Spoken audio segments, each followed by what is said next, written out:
नमस्कार, मी नाना आहिरे. आवाज in news Marathi चॅनलमध्ये आपलं सर्वांचं स्वागत करतो. बघूया आजची ठळक बातमी.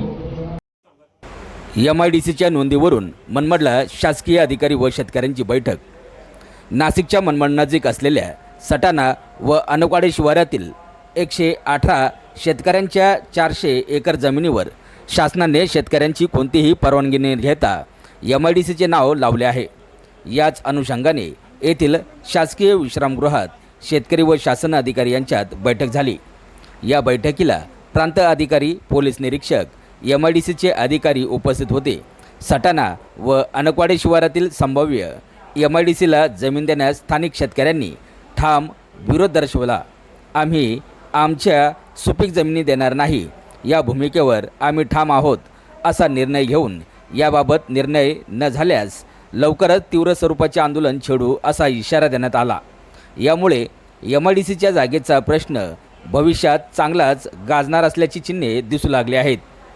खुशाल थोरात, आवाज इन न्यूज मराठी, मनमाड, नाशिक. नांदगाव तालुक्यातील मौजे, अनकवाडे व सटाणे या ठिकाणी प्रस्तावित असलेले महाराष्ट्र औद्योगिक विकास महामंडळाकरताचे भूसंपादनाच्या संदर्भात ज्या शेतकऱ्यांचे क्षेत्र संपादन येत आहे त्यांनी 17 तारखेला प्रांत अधिकारी कार्यालय या ठिकाणी येऊन निवेदन दिलं होतं. सदर निवेदनाच्या अनुषंगाने आज मनमाड येथे संबंधित सर्व शेतकऱ्यांशी चर्चा करण्यासाठी बैठक आयोजित करण्यात आली होती. या बैठकीमध्ये सन्माननीय नगराध्यक्ष, त्याचबरोबर सर्व शेतकरी प्रतिनिधी सर्व उपस्थित होते.